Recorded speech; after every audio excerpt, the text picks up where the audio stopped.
महर्षि देवल जल में खड़े होकर के संध्योपासन करने के बाद जप कर रहे थे,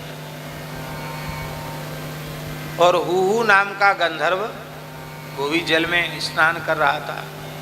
तो गोता लगाए लगाए भीतर गया और देवल जी के चरण छुए। लोग कहते हैं ना जल में गंगा जी में खड़े हो तो गुरु जी के चरण छू लें, तो उसने चरण ही छुए, कोई बुरा काम नहीं किया था, पर चरण छूने के बाद थोड़ा सा उसके मन में मखौल करने का मन आया, तो चरण पकड़ के खींच दिए उसने। गोता लगाए लगाए गया और पांव पकड़ के खींच दिए, थोड़ी दूर खींचे फिर छोड़ दिया। महात्मा तैर के अपने किनारे आके मन में सोचने लगे, भाई किसने मेरे पैर अकस्मात पकड़ लिए, व्यक्ति दिखाई नहीं पड़ता, पैर किसने पकड़े।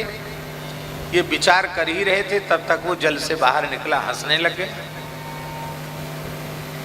उसको हंसते देखकर क्रोध आ गया ऋषि को, और उन्होंने कहा कि ग्राह के जैसे पैर पकड़ता है, जा तू इसी सरोवर में ग्राह बनकर निवास कर।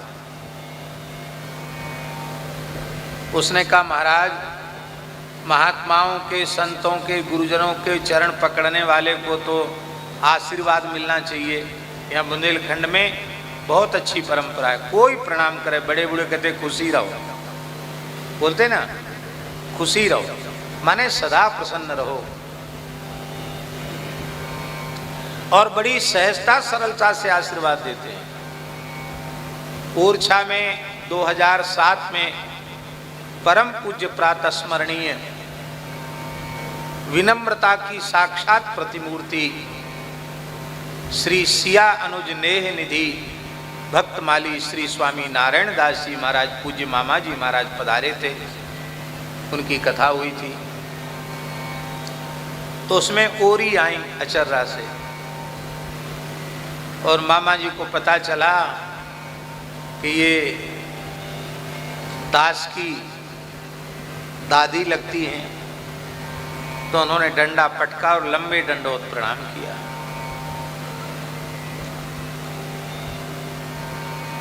जब उन्होंने प्रणाम किया तो ओरी ने दोनों हाथ सिर पे धर के कहो, खूब खुशी रहो, भगवान खूब भलो करें, खूब खुशी रहो। तो पिताजी ने कहा बहुत बड़े महापुरुष हैं, प्रणाम करो, आशीर्वाद लो। तो उन्होंने कहा हमारे पांव पर रहे हो, हमें आशीर्वाद न दें, ऐसा नहीं हो सकता, हमारे पांव पर रहे, हम तो आशीर्वाद दें।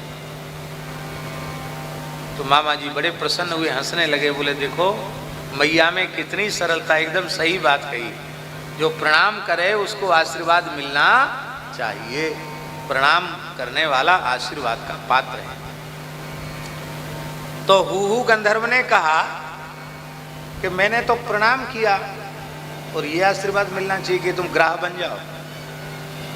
महर्षि ने कहा कि जैसे तूने प्रणाम किया, क्या इसी प्रकार से प्रणाम करना चाहिए? प्रणाम करने की मर्यादा यही है क्या?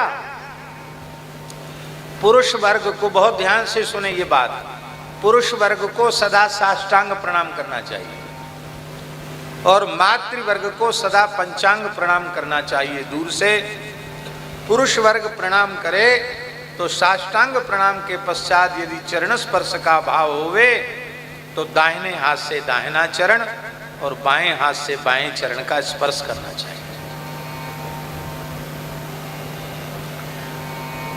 माताओं के लिए कह दें, माताओं को हिंदू सनातन धर्म शास्त्र के अनुसार अपने पति के चरण स्पर्श के अतिरिक्त किसी भी पुरुष मात्र का चरण स्पर्श नहीं करना चाहिए, सबको दूर से ही प्रणाम करना चाहिए। पर ये बात न तो जल्दी कोई कहेंगे और न लोग मानेंगे, क्योंकि लोग कहते भाई बराबरी का दर्जा है, बराबरी के दर्जा में आप ये भेदभाव वाली बात कैसे करते हो? ये भेदभाव वाली बात नहीं है, ये शास्त्रीय मर्यादा की बात है। लेकिन ठीक है, माई मेरे श्याम